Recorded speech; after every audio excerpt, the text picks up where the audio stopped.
이번 시간에는 감각기관에서 두 번째 파트인 귀에 대해서 알아볼 거예요. 귀는 청각과 평형 감각을 담당합니다. 그래서 이 평형 감각이 약간 의외일 수 있어서 이 부분을 기억을 해주세요. 그러면 귀의 구조와 기능에 대해서 살펴보도록 할게요. 이 그림을 바탕으로 설명을 드리도록 하겠습니다. 첫 번째로 귓바퀴가 있어요. 귓바퀴는 소리, 즉 멋있는 용어로 하면 음파예요.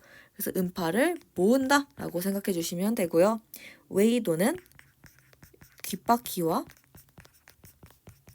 고막을 연결하는 사이의 통로다 라고 생각해 주시면 돼요. 그래서 얘가 귓바퀴고 얘네들이 통로니까 웨이도다 라고 생각을 해주시면 되고요. 그 다음에 고막이 있어요. 얘는 유명하죠. 소리에 의해서 진동하는 얇은 막이다 라고 생각해 주시면 되고요. 그리고 귀 속 뼈는 고막의 진동을 증폭하는 기능을 합니다. 그래서 여기가 이제 고막이고요. 그리고 얘를 증폭시키는 게 귀 속 뼈다 라고 생각을 해주시면 돼요. 그리고 달팽이관이 있는데 얘도 유명하죠. 소리에 의한 진동을 자극으로 받아들이는 청각 세포가 존재합니다. 그래서 여기서 청각을 처리한다 라고 생각해 주시면 되고, 청각신경이 있는데 얘는 청각세포에서 받아들인 자극을 뇌로 전달한다 라고 생각해 주시면 돼요. 그래서 여기까지가 소리거든요. 근데 소리 외에도 평형 감각을 유지하는 그런 기관들이 있어요. 그래서 여기서부터는 약간 흐름이 달라진다 라고 생각을 해주시면 돼요. 그러면 방골이관이라는 굉장히 생소한 것부터 살펴볼게요. 방골이관은 몸의 회전을 감지해요. 그리고 방골이관은 세 가지가 있습니다. 첫 번째로 상관이 있고요. 두 번째로 후관이 있고요. 세 번째로 수평관이 있어요. 상관은 yes 할 때 고개 끄덕이는 거 생각하시면 되세요. 우리가 고개 끄덕끄덕 할 때 yes라는 의미잖아요. 그거와 관련된 게 상관이다 생각하시면 되고요. 후관은 갸우뚱 하는 거 생각하시면 돼요. 우리가 띠용 갸우뚱 약간 이런 거 할 때 고개 왔다 갔다 하는 거 있죠? 그게 후관이 담당한다 생각하시면 되고요. 그 다음에 수평관 같은 경우는 no 생각하시면 돼요. 우리가 싫다라고 할 때 고개를 도리도리 젓잖아요. 그때 관련된 게 수평관 생각해 주시면 돼요. 그래서 방골이관은 이렇게 존재한다. 세 가지 종류가 있다. 그리고 회전을 감지한다. 기억을 해주시면 되고요. 그 다음에 이석기관 살펴볼게요. 이석기관인데 얘는 한자로 귀이자고요. 얘는 돌석자예요. 그래서 돌이 들어있는 귀의 부분 생각해 주시면 되는데 얘는 몸의 기울어짐을 감지를 합니다. 네, 상당히 표현이 모호하죠. 몸의 회전이나 기울어짐이나 그게 그거 같아요. 근데 얘네들이 약간 기능이 다릅니다. 그래서 이 이석기관도 살펴보면 크게 두 가지 종류가 있어요. 난형낭과 구형낭이라는 게 있어요. 난형낭은요, 전후 이동을 감지하고요. 구형낭은 상하 이동을 감지를 합니다. 그래서 우리가 몸을 왔다 갔다 앞으로 뒤로 하는 거 있죠? 그게 난형낭이 담당한다 생각하시면 되고, 우리가 위아래로 움직이는 거 있죠? 그거는 구형낭이 담당한다 라고 생각해 주시면 돼요.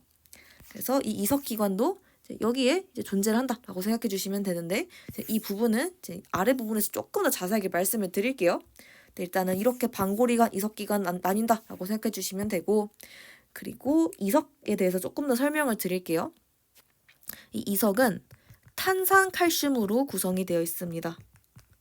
이 탄산칼슘을 화학식으로 쓰면 이렇게 써요. 그래서 이걸로 구성이 되어 있는 이석이다 라고 생각해 주시면 돼요. 그래서 탄산칼슘이 이제 이 이석기관에 많아서 전후 이동과 상하 이동을 감지한다라고 생각을 해주시면 됩니다. 그 다음에 평형감각신경에 대해서 살펴볼게요. 얘는 반고리관과 이석기관에서 받아들인 자극을 뇌로 전달하는 기능을 합니다. 네, 그래서 지금 1번부터 6번이 소리와 관련된 거고요. 7번과 8번에서 9번, 즉 7번에서 9번까지는 바로 평형이다 라고 생각해 주시면 돼요. 그래서 귀가 담당하는 게 소리뿐만 아니라 평형도 있다 라고 생각해 주시면 됩니다. 그리고 귀 인두관에 대해서 살펴볼 건데 사실 귀 인두관은 유스타키오관이라는 말로 훨씬 유명하긴 해요. 그래서 유스타키오관이 귀 인두관이다 라고 간주를 해주시면 되고요. 얘는 고막 안쪽과 바깥쪽 압력을 같게 조절하는 기능을 가지고 있습니다. 그래서 높이 올라가서 귀가 먹먹해질 때 침을 삼키거나 입을 크게 벌리잖아요.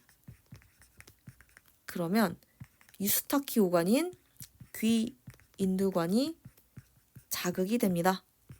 그러면 먹먹함이 해소가 된다라는 특징을 가져요.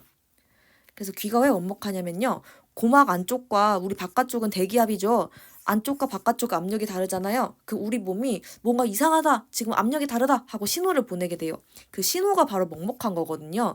그래서 높이 올라가면 기압이 감소하죠. 이제 중력이 작용해야 되는데 높이 올라가면 올라갈수록 중력이 덜 작용해요. 그렇다 보니까 이제 중력이 덜 작용해서 기체도 적어져서 대기압도 낮아지게 됩니다. 대기압이 낮아지면 지금 뭔가 이상한데? 하고 우리 몸이 신호를 보내요. 그래서 그 신호가 바로 귀가 먹먹한 거거든요. 그래서 대기압 낮아져서 귀 먹먹해진다. 근데 이때 유스타키오관을 자극을 하게 되면 즉 침 삼키거나 입 크게 벌리는 자극을 유스타키오관에 가하게 되면 얘네들이 압력을 조절하자라고 해서 바깥쪽 압력과 안쪽 압력을 조절을 해줍니다. 그래서 바깥쪽이랑 안쪽이랑 압력 똑같네 하고 이제 신호를 다시 맞춰줘요. 그래서 바깥쪽이랑 안쪽 압력이 원래 달랐는데 이제 자극이 되면서 압력을 맞춰주다 보니까 이제 압력 똑같네 괜찮네 하고 이 신호를 이제 없애주게 돼요. 네, 그래서 이제 유스타키오관이 압력 조절 기관이다라고 생각을 해주시면 돼요. 네, 그러면 이렇게 하면 일단은 귀의 구조와 기능에 대해서 마무리가 되는데 여기서 제가 반고리관과 이석기관에 대해서 추가 설명드린다고 했죠? 그래서 추가 설명 한번 드려보도록 하겠습니다. 이 전정기관이라고 하는 게 반고리관이랑 이석기관으로 나눌 수가 있어요. 그래서 이거 두 개 합한 거 있죠? 7번, 8번 두 개 합한 게 전정기관이다 라고 생각을 해주시면 돼요. 그래서 반고리관은 세 가지 있었고요. 이석기관은 두 가지가 있었죠. 그래서 두 가지 있었다 생각해 주시면 되는데 이게 우리 문제집을 보면요. 전정기관을 이석기관이라고 표시를 해놨어요. 그래서 얘를 이석기관이라고 표시를 해놨거든요. 근데 사실 둘 다 표현이 맞긴 해요. 문제집을 기준으로는요. 전정기관을 그냥 이석기관으로 봐요. 그래서 이 표현을 쓰지 않고 반고리관과 전정기관으로 구성이 돼요 라고 하는 게 문제집의 표현이에요. 근데 전정기관을 하나의 큰 걸로 보고 이 전정기관이 반고리관과 이석기관으로 구분돼요. 이렇게 보는 관점도 있어요. 그래서 지금 이 관점은 문제집의 관점이고요. 이 관점은 제 관점이기도 하지만 그냥 다른 관점이다 생각하시면 돼요. 그래서 문제집 관점 그리고 다른 관점 이렇게 두 가지가 있는데 두 개가 틀렸다 이런 거 아니에요. 둘 다 있다라고 생각해 주시면 돼요. 그래서 각자의 그런 관점을 존중을 해주시면 돼요.